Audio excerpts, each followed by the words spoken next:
Donc, aujourd'hui, c'est notre avant-dernier message de la série des Actes. C'est fou, on est déjà rendu là. Et le passage aujourd'hui, c'est dans Acte 21, verset 27 à Acte 22, verset 29. C'est 43 versets, fait que non, je ne vais pas le lire. Je vais plutôt résumer l'histoire dans mes propres mots. Mais vous pouvez suivre aussi, si vous voulez, en même temps, là, pour être sûr que je dis la bonne affaire. Donc, la semaine dernière, on a laissé Paul à Jérusalem. Paul voulait se rendre pour la fête de la Pentecôte. C'était aussi la fête des semaines, aussi appelée Shavuot. Donc, c'était une fête juive où les Juifs faisaient un pèlerinage pour se rendre à Jérusalem pour la fête. Ici, j'ai une petite photo. Je ne sais pas si ça va apparaître.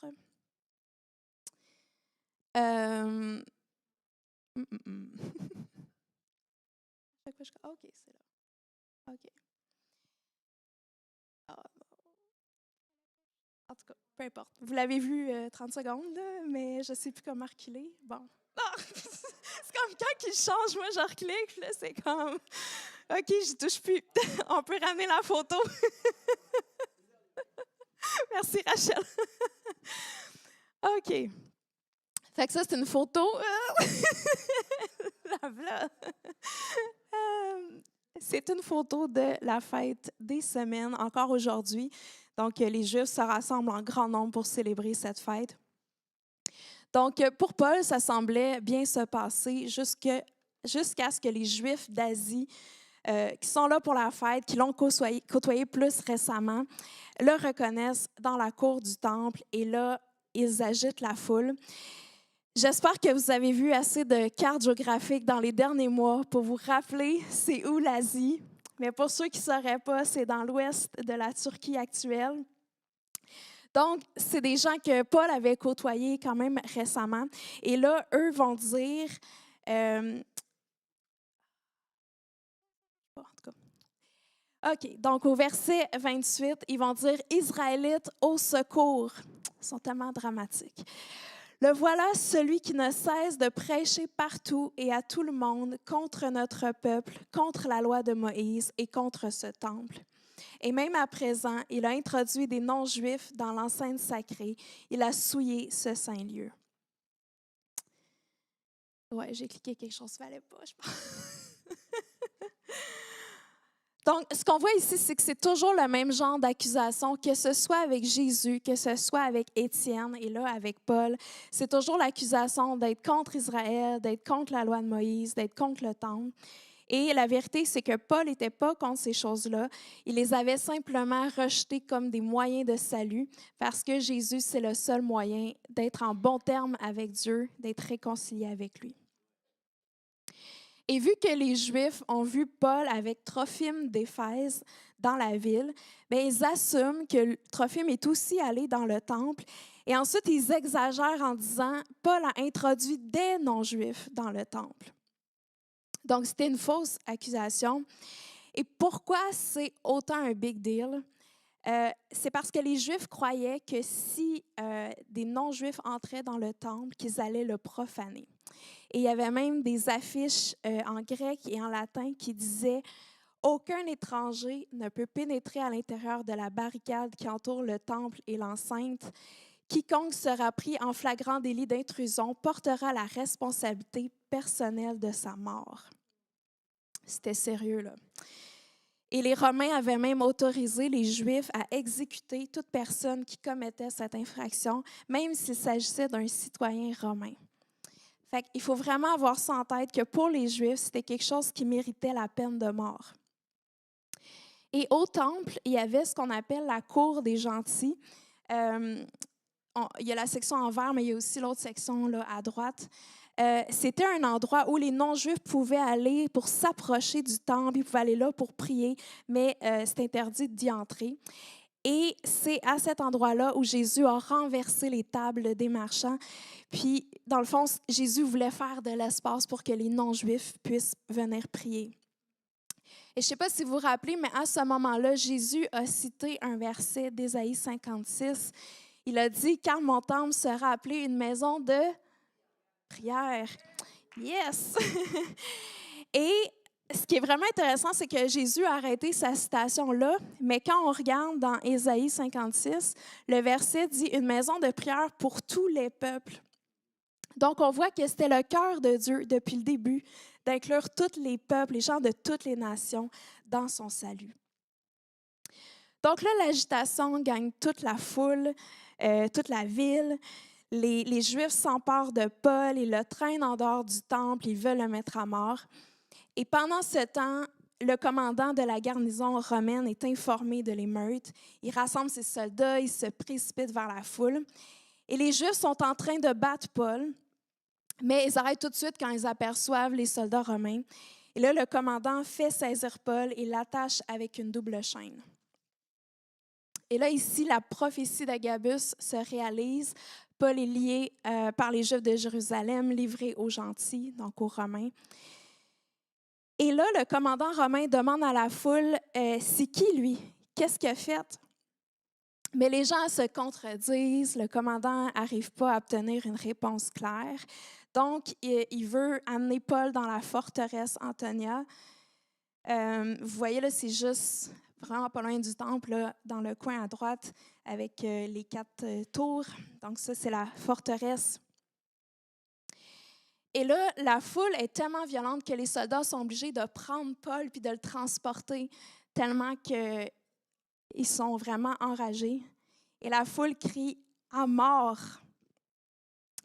Et au moment où on allait le faire entrer dans la forteresse, Paul demande poliment au commandant « Est-ce que je peux dire quelque chose? » Et là, le commandant est tout surpris de l'entendre parler en grec.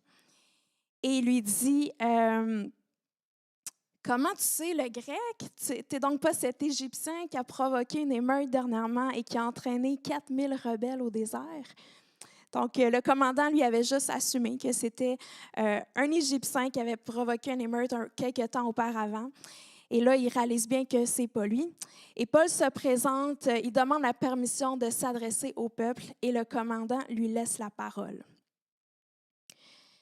Donc, même si sa vie est en danger, malgré les fausses accusations, la foule enragée qui veut le tuer, Paul pense encore à annoncer la bonne nouvelle.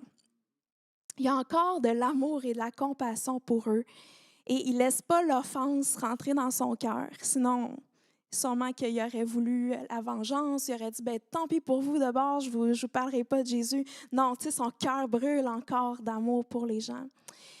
Et des fois, on passe vite la petite mention qui était en train de se faire battre, là, mais c'était pas juste une petite raclée. Là. Les gens ils se sont jetés sur lui pour le tuer. Là. C'était violent. Là. Puis, on ne sait pas, peut-être que là, il se levait, il avait peut-être il saignait du nez, il avait l'œil au beurre noir, il avait mal partout. On ne sait pas dans quel état il était, mais il y a encore le désir de parler de Jésus. Alors, Paul, debout sur les marches, fait signe de la main à la foule, et là, le silence se fait. Il leur parle en hébreu, dans leur langue maternelle, et là, les gens sont encore plus attentifs. Et là, Paul dit, puis ça, c'est ma paraphrase, mais c'est comme s'il dit « Je comprends que vous faites ça dans votre zèle pour Dieu. Je comprends d'où vous venez. J'étais comme ça moi aussi. J'ai persécuté les chrétiens au point d'être responsable de la mort de plusieurs disciples de Jésus. Je comprends ce qui vous amène à vous attaquer à moi. » Paul était chrétien depuis plus de 20 ans, mais il se rappelle encore d'où il vient.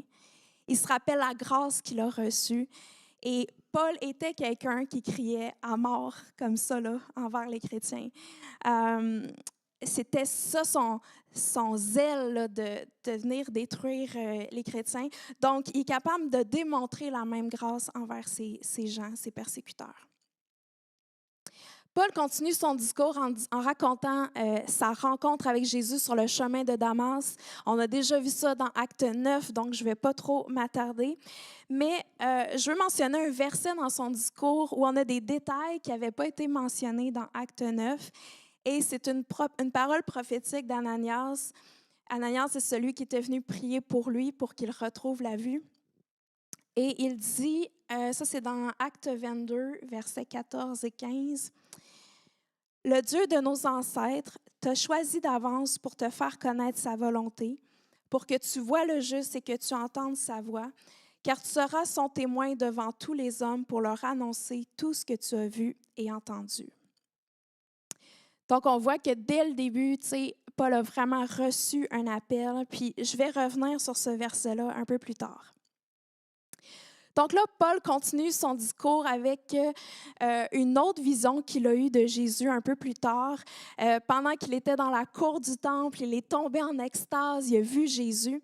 Et Jésus lui a dit, « Dépêche-toi de quitter Jérusalem, ses habitants n'accepteront pas ton témoignage à mon sujet. » Je trouve ça intéressant parce que si on fait un parallèle avec Corinthe, quand Paul était à Corinthe, il y a aussi eu une vision de Jésus. Puis Jésus lui a dit, « Parle, car j'ai un peuple nombreux dans cette ville. » Il l'encourageait à rester là, à persévérer. Puis t'es comme, les gens vont t'écouter, les gens vont venir à moi. Mais là, ici à Jérusalem, c'est contraire. Jésus dit, non, je vais t'amener ailleurs parce qu'ici, les gens ne vont pas recevoir le témoignage. Puis ça fait juste nous montrer comment Jésus, c'est un bon guide, c'est un bon gestionnaire de ses ressources. Il ne va pas nous laisser quelque part pour rien. Il a toujours un but puis un plan, puis il sait comment se servir de nous d'une manière qui est efficace. Et à ce moment-là, Paul a répliqué en disant, « Ben voyons, ils savent que j'ai persécuté les chrétiens, j'ai même été complice du meurtre d'Étienne. » Donc, Paul pensait que parce que les Juifs connaissaient son passé, ils allaient l'écouter, mais Jésus n'était pas de cet avis.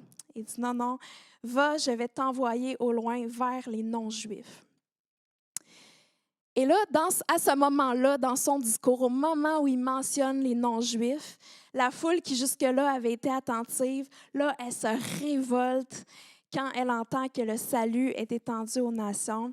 Elle se remet à crier « à mort » et même qu'on débarrasse la terre d'un tel individu, il n'a pas le droit de vivre. C'est vraiment haineux là, quand tu es rendu à dire ça. Et ça me faisait penser à un verset dans 1 Corinthiens 4,13 où Paul dit « Nous sommes devenus les déchets du monde et traités comme le rebut de l'humanité. » C'est comme si les gens, là, ils veulent se débarrasser de Paul, ils veulent vraiment l'éliminer. Mais pourquoi ça les fait autant réagir, cette mention des non-Juifs? Je crois que c'est parce que les Juifs se croyaient un peu supérieurs dans le sens qu'ils étaient le peuple choisi de Dieu et Dieu avait mis sa faveur sur eux. Mais depuis le début, le but de Dieu en se choisissant un peuple, en faisant alliance avec eux, en les bénissant, c'était vraiment de se faire connaître à toutes les nations en donnant Israël comme exemple. T'sais, voici ce que ça fait quand que je suis le Dieu de quelqu'un, voici les bénédictions, voici comment je suis avec eux. Et depuis le début, le plan de Dieu, c'était d'inclure toutes les nations. Mais les Juifs, eux, sont habitués à voir les non-Juifs comme des ennemis, comme des gens impurs. Et ils ne pouvaient pas supporter l'idée qu'ils aient accès au même salut, au même Dieu qu'eux. Et on peut faire un parallèle avec nous aussi. Je ne sais pas pour vous, mais des fois, il y a des gens avec qui on a un peu de la misère, ou des gens qui sont plus difficiles à aimer, qu'on méprise même ou qu'on peut condamner à cause de leur comportement, à cause de ce qu'ils font. Puis quand on voit la faveur de Dieu sur eux, des fois, c'est comme « Ah, ça nous fait de quoi? » Mais c'est tellement important de ne pas limiter la grâce de Dieu, parce que Dieu fait grâce à qui il veut. Puis c'est pas à nous de le limiter là-dedans. Comme j'ai dit au début, ça faisait partie du plan de Dieu de sauver les non-juifs aussi. Puis même dans l'Ancien Testament, on voit ça à plusieurs reprises. Je vous ai juste mis 3 exemples. Il y a quand Dieu dit à Abraham, « Toutes les familles de la terre seront bénies en toi. » Ensuite, le psaume 67 où c'est dit que les peuples te louent, ô Dieu, que tous les peuples t'adressent leurs louanges et que les nations jubilent et qu'elles crient de joie. Et finalement, dans Ésaïe 49, Dieu dit à son serviteur, qui est Jésus, on parle ici du Messie, il dit « Je t'établis pour être la lumière des nations, pour apporter mon salut jusqu'aux extrémités de la terre. » Donc, les Juifs auraient dû savoir ça. Ils connaissaient la Bible, l'Ancien Testament. Ils auraient dû savoir que c'était dans le cœur de Dieu. Donc là, le commandant donne l'ordre de faire entrer Paul dans la forteresse et de le faire torturer à coups de fouet. Pourquoi? Parce qu'il veut apprendre la raison pour laquelle les Juifs crient contre lui, pourquoi que la foule réagit autant. Et ce qui est sous-entendu ici, c'était que Paul a été battu avec le flagrum romain. C'était pas juste un bâton ou une lanière de cuir, là, c'était vraiment comme un peu comme dans le film La Passion du Christ, ceux qui ont vu. Il y avait comme des morceaux d'os ou de métal qui étaient incrustés dans les lanières. Puis il y avait beaucoup de gens des hommes qui recevaient cette flagellation-là, qui restaient infirmes toute leur vie ou même qui en mouraient. Donc c'était vraiment sérieux comme torture. Et les soldats étaient en train d'attacher Paul avec des courroies quand Paul demande à l'officier: « Avez-vous le droit de fouetter un citoyen romain et sans même l'avoir jugé? » Et là, quand l'officier entend ça, il panique un peu, là, il se dépêche d'aller voir son commandant. Et le commandant arrive aussitôt auprès de Paul et lui demande: « Es-tu vraiment citoyen romain? » Et Paul répond oui, puis il va dire qu'en plus, il n'a pas eu à payer pour obtenir ce titre, comme certains faisaient, mais qu'il le détient de naissance. Probablement que ses parents ou ses grands-parents avaient été récompensés pour un service rendu à Rome, on ne sait pas exactement, mais Paul échappe ainsi à la torture. Phew! Donc, c'était une sérieuse violation des rois romains de simplement lier un citoyen romain sans procès. Fait que les droits de Paul avaient déjà été violés, mais une flagellation, ça a été bien pire.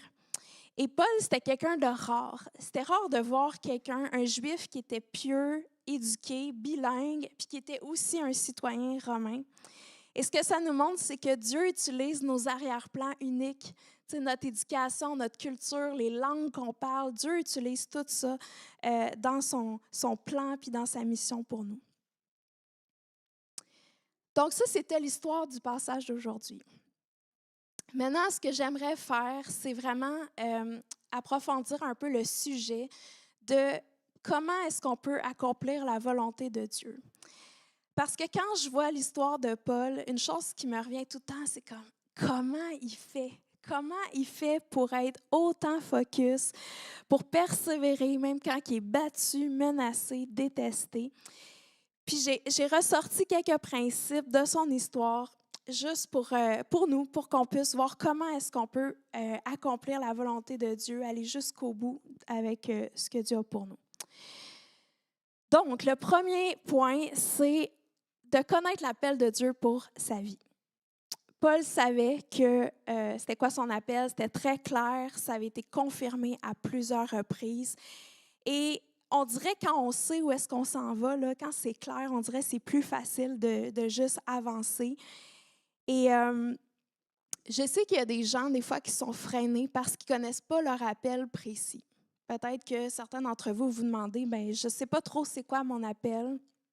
C'est correct, je pense qu'on se pose tous cette question-là à un moment donné ou à un autre. C'est quoi l'appel de Dieu pour ma vie? C'est quoi sa volonté? Et c'est là que je veux revenir à ce verset que j'ai lu tantôt. Je vais juste le relire.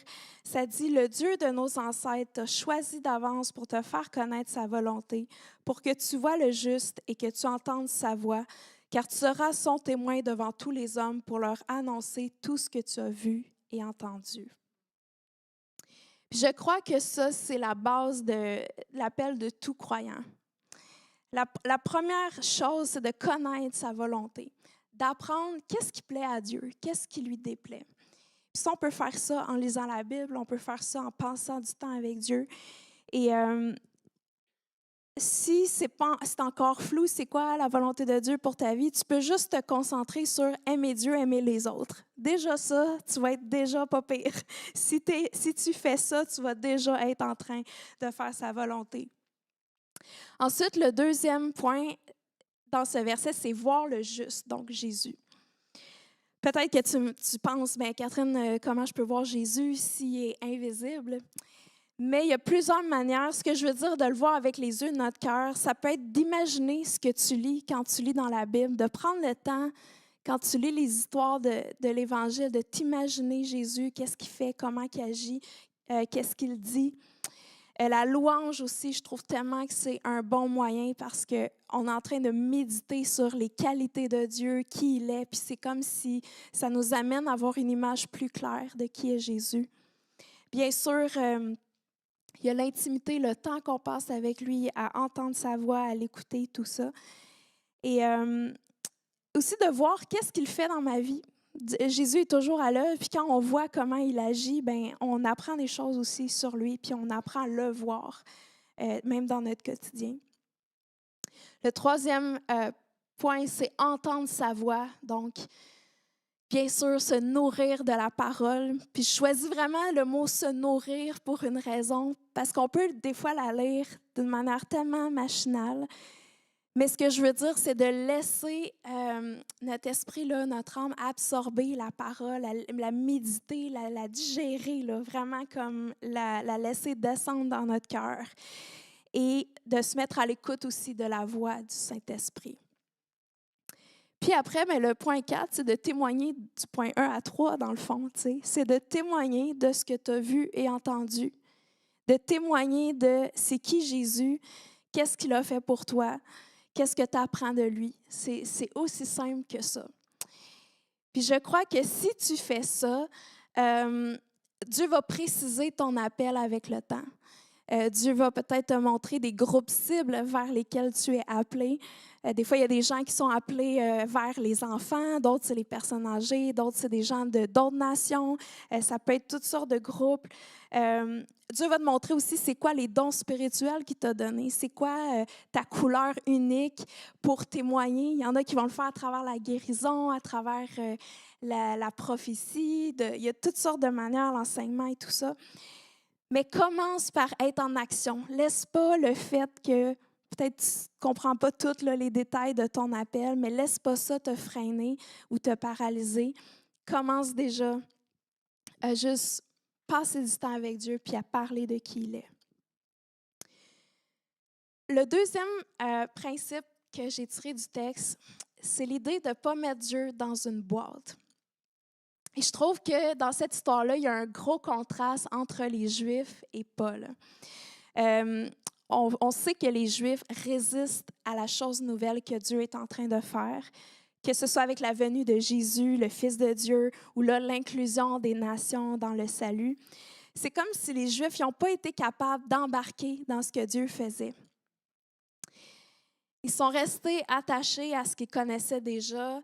Ils ont accordé plus d'importance à la boîte, donc la forme, la structure, les pratiques extérieures, plutôt qu'au contenu qui est leur relation avec Dieu, les âmes et tout ça. Et je ne sais pas si vous avez déjà vu ça, tu sais, un enfant là, qui reçoit un cadeau à Noël, un jeune enfant là, ou à sa fête, puis finalement, il joue plus avec la boîte qu'avec le cadeau. Mais ça me fait penser un peu à ça. C'est comme si Dieu leur a fait un cadeau, ils ont mis le cadeau de côté, puis ils sont là en train de juste jouer avec la boîte, tu sais. C'est sûr que les traditions et les rituels, c'est réconfortant parce que c'est familier, parce que c'est prévisible, on a le sentiment d'être en contrôle, on sait comment ça marche. Mais les Juifs étaient tellement pris dans les traditions et le passé qui n'ont pas saisi que ça faisait partie du plan de Dieu d'inclure les non-juifs dans son salut. Ils n'ont pas pris le temps non plus d'examiner les Écritures pour dire, OK, ça, c'est peut-être une idée nouvelle pour nous, mais on va voir si c'est la vérité, on va aller lire. Non, ils ont juste tout de suite rejeté parce que c'était inconfortable. Je pense que c'est un avertissement pour nous de ne pas s'attacher à ce que Dieu a fait auparavant au point de ne pas être capable de s'ouvrir à ce que Dieu fait maintenant. De faire attention de ne pas rester figé dans le passé, un peu comme la femme de Lot qui regarde en arrière, qui s'est transformée en statue de sel. Elle a été paralysée, elle a été figée parce qu'elle n'a pas été capable d'embarquer dans la chose nouvelle que Dieu faisait. Puis peut-être que, tu sais, des fois, c'est facile de juger les Juifs avec leurs traditions, mais je ne sais pas si vous saviez, mais nous aussi, on a des traditions. Peut-être qu'on ne le réalise pas tellement que c'est tout le temps comme ça. Mettons que je vous donne un exemple que le Saint-Esprit parle à Jerry, là. Puis là, le Saint-Esprit dit, là, je veux vraiment atteindre la nouvelle génération avec l'Évangile. Mais les jeunes, ils dorment le dimanche matin. Fait qu'il va falloir faire la réunion les samedis soirs à la place. Est-ce que ça nous rendrait inconfortable? Est-ce qu'on serait capable d'embarquer dans ce que le Saint-Esprit dit ou est-ce qu'on résisterait puis on s'attacherait aux traditions? C'est juste un exemple fictif, mais c'est juste pour montrer que des fois, il y a des petites choses comme ça qu'on ne réalise pas, mais que c'est des traditions. Donc, il faut rester flexible et être prêt à se réaligner avec ce que Dieu fait. C'est à nous de s'adapter et non pas à Dieu de s'adapter à nos manières de faire et à nos boîtes. Les Juifs et Paul avaient toutes les deux un amour pour Dieu. Ils avaient toutes les deux un zèle, un désir de lui plaire. Mais la différence, c'est que quand Dieu s'est manifesté en dehors de la boîte, d'une manière différente à ce qu'ils s'attendaient, les Juifs se sont attachés à la boîte, alors que Paul a accepté que Dieu vienne faire exploser la boîte. Et ça m'amène à vous dire que, justement, ça peut être différent de ce qu'on s'imaginait. Et je veux ici m'attarder sur Paul dans cette histoire, comment que j'imagine, je me mets à sa place, puis peut-être qu'il y a des choses qui ne se sont pas passées comme il pensait. À partir de notre histoire d'aujourd'hui, Paul sera détenu, incarcéré par les Romains jusqu'à la fin du livre des Actes. Donc, c'est la fin de son temps en tant qu'homme libre, mais pas la fin de son ministère. Dès la conversion de Paul, Dieu avait révélé son appel, puis avait dit Paul est un instrument que j'ai choisi pour faire connaître mon nom aux non-juifs, aux rois et aux Israélites. Donc, on a vu que Paul a déjà témoigné aux Juifs à Jérusalem au début, puis là, dans notre histoire d'aujourd'hui. Bien sûr, il a témoigné aux non-juifs à travers tous ses voyages missionnaires à travers les nations. Et là, dans la suite, il va être amené à témoigner aux rois, aux dirigeants, aux gouverneurs. Peut-être que, tu sais, Paul, quand il a entendu cette parole au début de sa vie chrétienne, bien, peut-être qu'il s'imaginait qu'un jour, il serait l'invité d'honneur d'un roi, puis que ce roi-là voudrait tellement entendre la bonne nouvelle qu'il l'inviterait dans son palais et tout ça. Puis il s'attendait peut-être justement que la faveur de Dieu viendrait sur lui de cette manière-là. Peut-être qu'il ne s'imaginait pas qu'il allait rencontrer les rois et les gouverneurs en tant que prisonniers.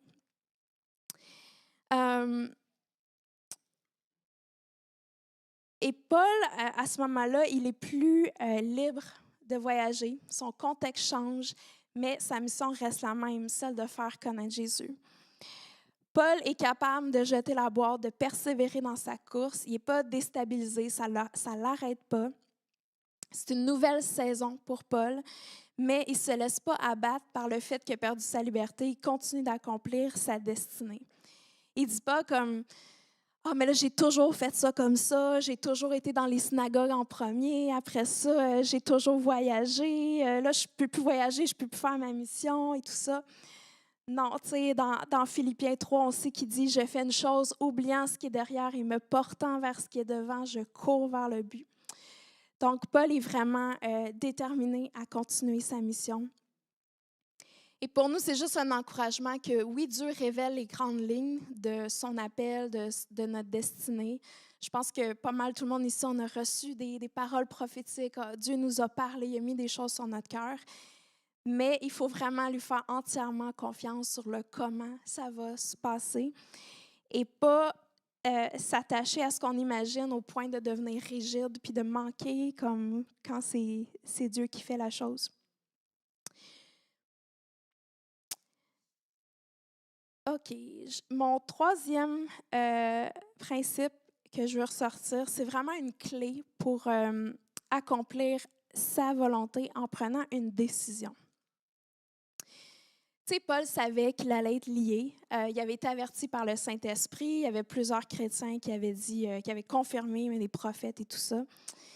Est-ce que vous réalisez que si Paul avait écouté tout le monde qui lui disait de ne pas se rendre à Jérusalem, il n'aurait peut-être pas eu l'opportunité de parler au roi et qu'une partie de son appel ne se serait pas accomplie? C'est fou quand même, hein? Fait que c'est tellement important d'écouter le Saint-Esprit, même si les autres disent que ce n'est pas logique. Et ça, je pense que c'est quelque chose auquel on fait face souvent. Des fois, Dieu met quelque chose sur notre cœur, puis là, on va jaser après avec des amis, qu'ils soient chrétiens ou non-croyants, là, ça peu importe.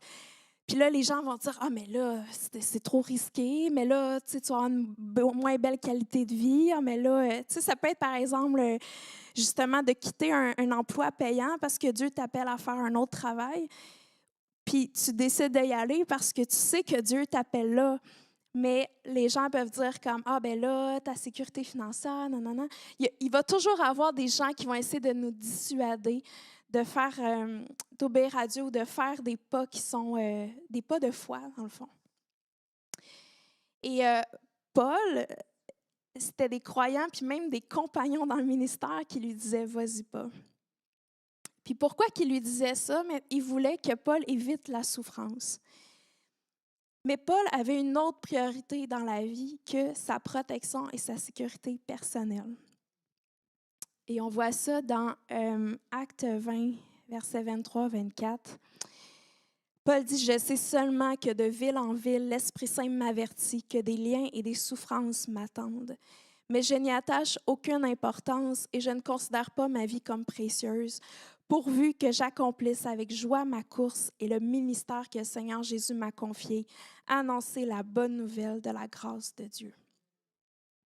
Fait qu'on voit ici que sa priorité est très claire, c'est d'accomplir son appel et non de préserver sa vie à tout prix.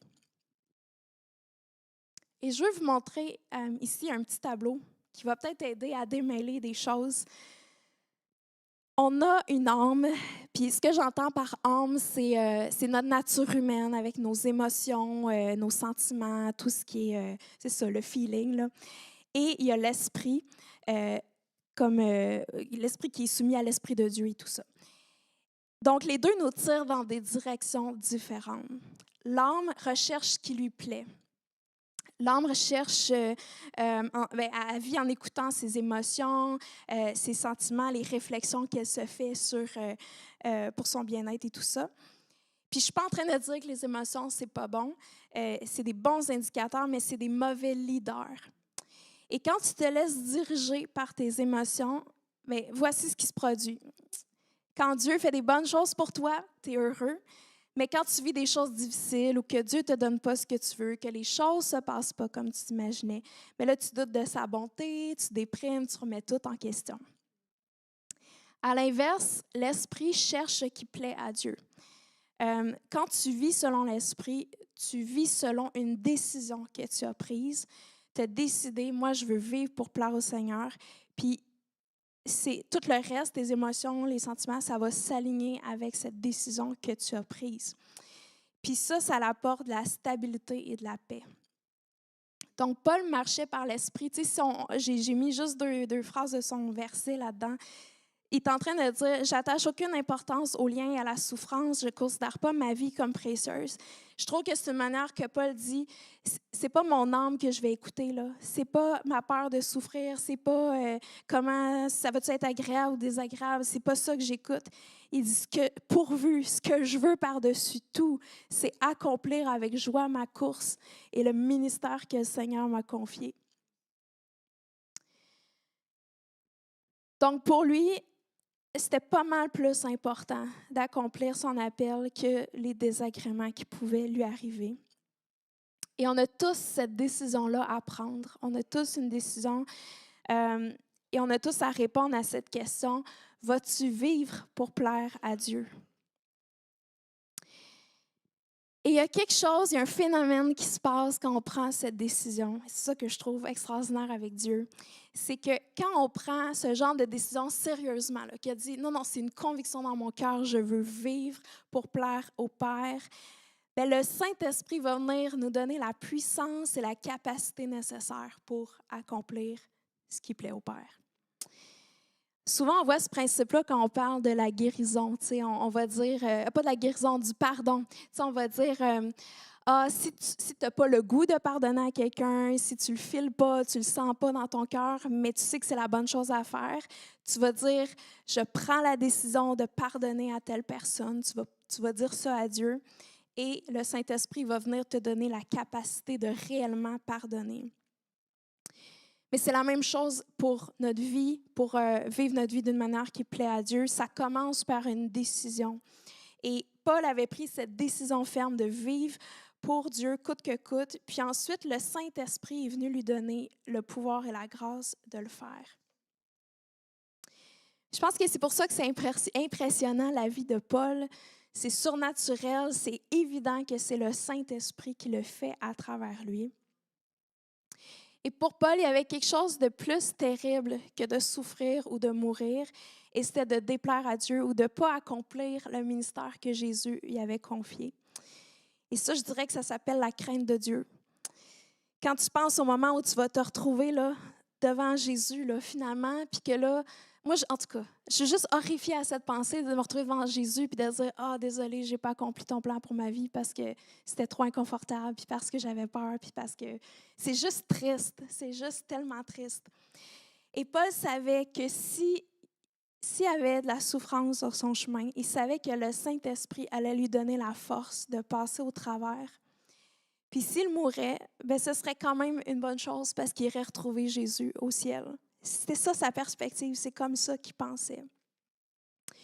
Puis il va même dire dans Philippiens 1 que son emprisonnement a contribué au progrès de l'Évangile, puis que ça l'a rendu plusieurs croyants plus endurants et plus fonceurs pour témoigner.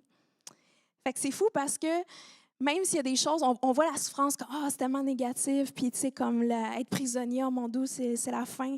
Mais dans ce cas-ci, ça l'a servi au progrès de l'Évangile. Puis parce que c'était ça le but de Paul, ben il voyait le bon côté des choses. C'était comme, mais finalement, c'était bon parce que si l'Évangile progresse, ben c'est une bonne chose. T'sais. Maintenant, est-ce que ça veut dire qu'il n'y a plus aucune sécurité pour nous, plus aucun confort? Non.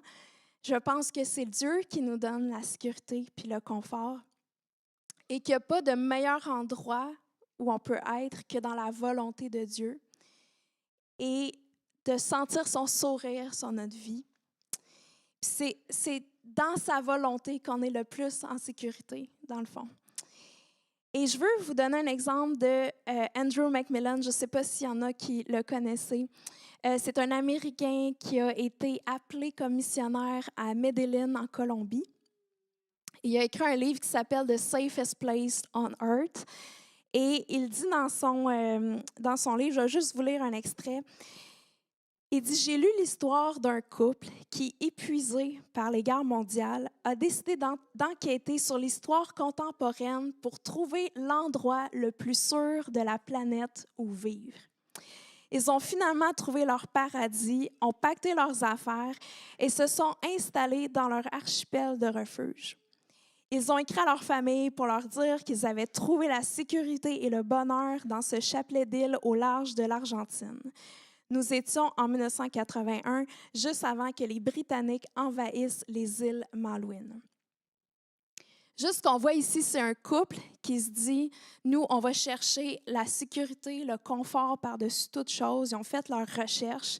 Je sais pas si vous voyez ça, des fois, les top 10 meilleures villes où vivre là, dans le monde. Fait qu'ils ont trouvé un endroit dans des îles près de l'Argentine. Mais peu de temps après, ces îles-là ont été envahies, puis il y a eu des conflits exactement là où ils s'étaient placés.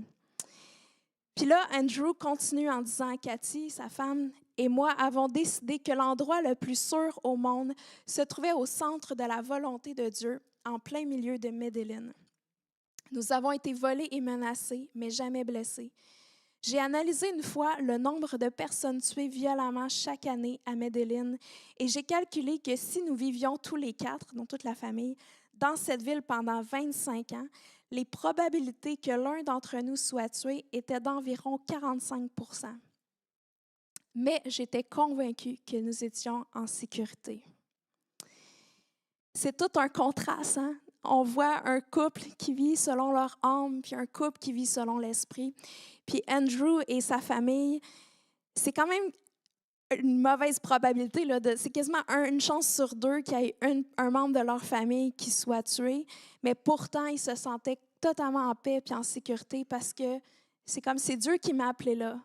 Fait que si c'est lui qui m'a appelé, je suis à la bonne place puis il va prendre soin de moi. Un autre petit exemple, la, la deuxième fille à partir de la gauche, elle s'appelle Jen. C'est une missionnaire américaine. Elle a reçu un appel pour les tribus de la forêt amazonienne quand elle était enfant. Puis, finalement, elle a été envoyée à l'âge adulte. Et c'était vraiment dans des tribus là, super reculées au fond de la jungle, qui n'ont jamais entendu parler de Jésus, qui sont vraiment isolés, tout ça. Puis, eux, ils dorment dans la jungle. Puis, évidemment, la jungle, c'est plein d'animaux sauvages, de bestioles, puis de trucs venimeux, puis de toutes sortes d'affaires. Puis, elle était capable de dormir profondément toute la nuit. Tu sais, les gens là-bas, eux, ils montaient la garde à tour de rôle, ils dormaient toujours avec un œil ouvert, ils étaient toujours aux aguets. Elle, là, elle dormait profondément, peut-être même qu'elle ronflait, je ne sais pas. Mais les locaux, ils ont fait « Mais voyons donc, comment qu'elle fait pour dormir? » Puis là, elle a expliqué mais que c'était parce qu'elle fait confiance à Dieu, que son Dieu va la protéger, qu'il va prendre soin d'elle, puis elle était en paix. Puis juste à cause de ça, il y a plein de gens qui se sont convertis. Juste parce qu'ils ont vu, aïe, aïe, ton Dieu te donne une paix comme ça, là. Fait que la vraie sécurité, c'est vraiment en Jésus. Puis en terminant, je veux juste vous donner un exemple. Peut-être qu'un moment dans ma vie où j'ai vécu ce que c'est quand tu prends une décision qui est complètement contraire à ce que ton âme désire, mais comment que finalement tu es béni. Fait que je veux juste vous conter ça pour vous encourager. Certains, vous savez que j'ai participé à un projet qui s'appelle Move In. Et c'était un projet où on déménageait dans un quartier peuplé de Montréal pour atteindre les immigrants, les gens qui viennent de pays non atteints avec l'Évangile. Donc, des gens qui n'ont pas eu l'occasion d'entendre le message de l'amour de Jésus et tout ça. Tu sais, ce qu'il faut savoir, c'est que moi, là, j'aime la campagne, j'aime la nature, j'aime la tranquillité. Et là, je me suis installée à Côte-des-Neiges, comme en plein milieu du quartier le plus peuplé de Montréal. Et j'ai eu des punaises de lit 2 fois. J'ai eu des coquerelles, des écureuils dans les murs, en tout cas, un paquet d'affaires. C'était pas beau. C'était vraiment... Toutes ces choses-là auraient dû me faire réagir et faire « Ouais, je m'en vais d'ici », tu sais. Mais j'étais convaincue d'être appelée là. Puis, Dieu a commencé à me donner son regard sur le quartier, sur les gens. Il m'a donné de l'amour pour toutes les nations qui étaient réunies dans le même quartier. Puis, j'ai vraiment vu la beauté même dans un quartier qui, de prime abord, avait juste l'air laid à mes propres yeux. Puis, c'est drôle parce que même je me rappelais ça, puis je me disais, c'est drôle que même quand j'ai eu des punaises de lit, j'ai jamais eu l'idée, ben je vais m'en aller d'ici. C'est comme si, quand tu sais que tu es appelé quelque part, ça te donne une force pour supporter des choses que tu ne supporterais pas normalement. C'est comme si tu es capable de tolérer des choses parce que tu as une mission à accomplir, il y a une raison d'être, il y a une raison pourquoi tu es là. Et ça devient plus important. Puis finalement, c'est vraiment le Saint-Esprit qui donne la force de passer à travers tous ces désagréments de la vie et tout ça. Donc bref, je veux vraiment vous encourager que quand on choisit de plaire à Dieu, d'honorer les désirs du Père, le Saint-Esprit nous donne la portion dont on a besoin pour faire le sacrifice et payer le prix avec joie. Donc, pour le temps de ministère, je veux vous donner l'opportunité de prendre cette décision. Puis, peut-être que tu es quelqu'un qui a déjà reçu Jésus dans ta vie, dans ton cœur, que tu l'aimes et tout ça, mais peut-être que tu n'as jamais pris cet engagement de dire « Dieu, je veux vivre pour te plaire à toi seul. Je veux passer tes désirs avant les miens. Je veux vivre pour toi. » Et peut-être aussi que tu as déjà pris cette décision, tu as peut-être même déjà payé le prix à plusieurs reprises et que là, tu te sens fatigué. Puis tu te dis, pourquoi je me donne autant de mal? Peut-être que tu n'as pas vu les résultats que tu espérais. Peut-être que tu te dis, mais à quoi ça sert de faire tous ces sacrifices pour si peu? Mais je veux te donner l'opportunité aujourd'hui, puis te dire Jésus en vaut la peine. Et de te donner cette occasion de renouveler ta décision. Puis de dire, Jésus, je vais te faire confiance que c'est toi qui vas me donner le confort, la sécurité dont j'ai besoin, que c'est toi qui vas venir avec ton esprit me donner la puissance de repartir dans cet nouvel élan pour vivre pleinement pour toi. Et finalement, peut-être que tu es comme Paul dans une transition où tu vas commencer bientôt une nouvelle saison. Puis des fois, quand la saison change, je trouve que c'est une... Des fois, on perd des bonnes habitudes. Des fois, notre entourage change. Des fois, c'est là que c'est facile dans des différentes saisons de la vie, de juste chercher toujours plus de confort ou chercher toujours plus de sécurité, de stabilité par nos propres moyens. Mais je veux t'inviter aujourd'hui que dans cette nouvelle saison, de dire, Père, je te donne encore carte blanche pour cette nouvelle saison. Je veux encore me donner totalement à toi. Puis même si ça ne ressemble pas à la saison d'avant, même si c'est différent, mais je veux vivre que pour toi. Donc, si c'est quelque chose que tu aimerais faire ce matin, je vais juste t'inviter à venir à l'avant, puis on va prier ensemble pour dire à Dieu qu'on prend cette décision. Donc, vous pouvez venir si c'est quelque chose que vous voulez faire.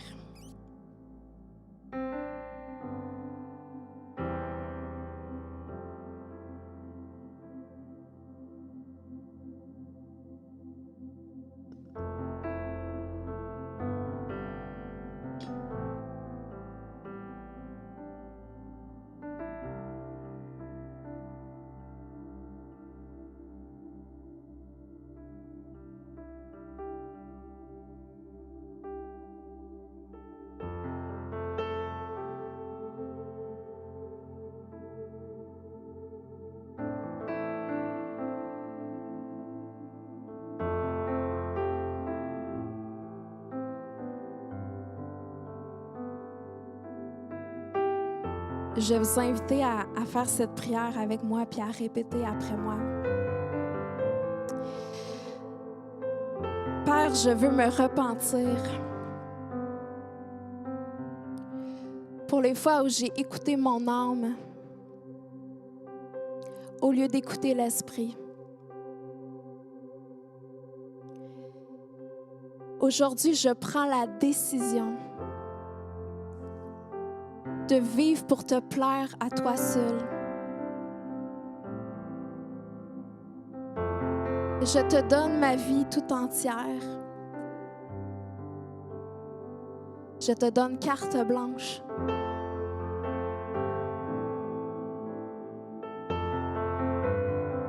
Saint-Esprit, j'ai besoin de toi. Aide-moi à accomplir le plan de Dieu pour ma vie.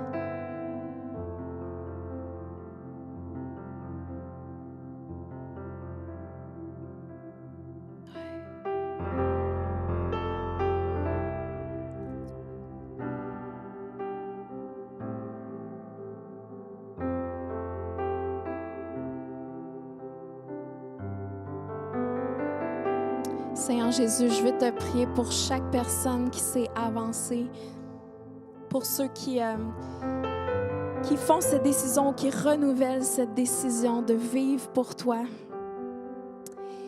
Et je prie que cette décision soit constamment devant leurs yeux, que tu la ramènes à leur esprit, dans les petites décisions comme dans les grandes.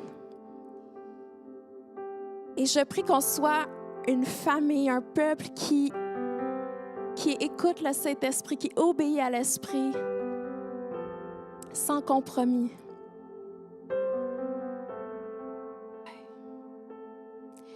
Père, on déclare qu'on te fait confiance. On sait que tu es bon pour nous. Que si tu nous appelles quelque part, c'est parce qu'il y a quelque chose que tu veux faire. On sait que c'est toi qui nous donnes la vraie sécurité. On sait que c'est toi qui nous donnes le vrai réconfort. Et je prie, Père, que paix descende dans les cœurs ce matin. Que même si on a l'impression d'avoir perdu le contrôle, on a l'impression de ne pas trop savoir comment ça va se passer, mais qu'on soit totalement en paix parce que toi, tu sais et que tu es un bon guide pour nos vies, que tu vas nous diriger.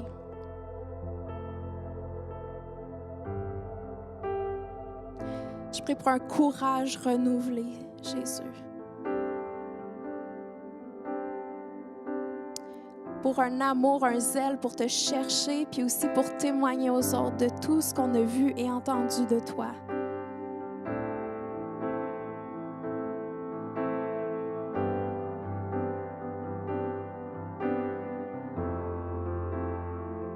Je prie, Jésus, que tu reçoives la récompense de tes souffrances. Que nos vies soient comme un parfum de bonne odeur, que le sacrifice de nos vies soit une offrande agréable pour toi, Seigneur Jésus.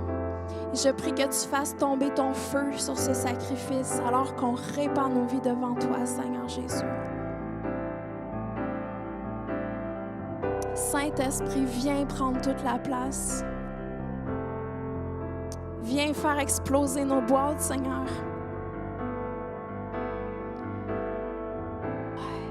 Je prie qu'on ne te limite pas, Jésus.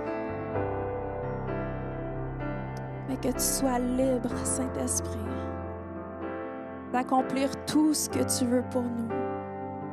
Puis qu'on puisse se présenter devant toi à la fin de notre vie avec cette joie d'entendre bon et fidèle serviteur, avec cette joie de savoir que ton plan a été accompli dans notre génération.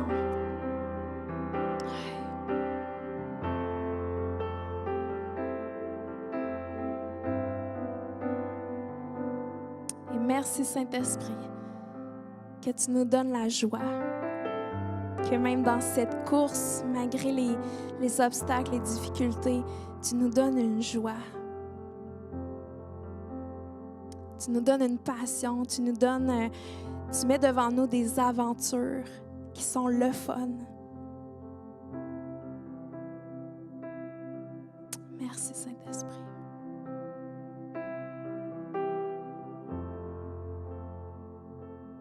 Amen.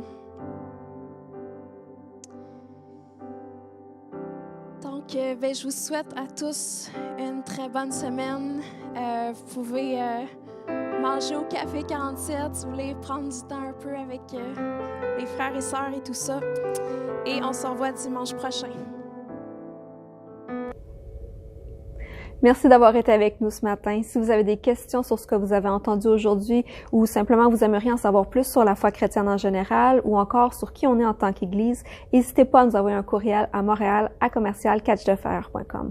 Vous pouvez aussi nous joindre au travers de la page Facebook en nous envoyant un message privé. Si vous avez aimé le contenu de la réunion d'aujourd'hui, vous pouvez nous suivre de semaine en semaine pour rien manquer de nos réunions. Vous pouvez le faire en vous abonnant à notre chaîne YouTube ou en nous suivant sur notre page Facebook. N'hésitez surtout pas à partager avec vos amis, à commenter, à liker notre contenu. Je vous souhaite à tous une excellente semaine et on va se voir dimanche prochain. Bye tout le monde.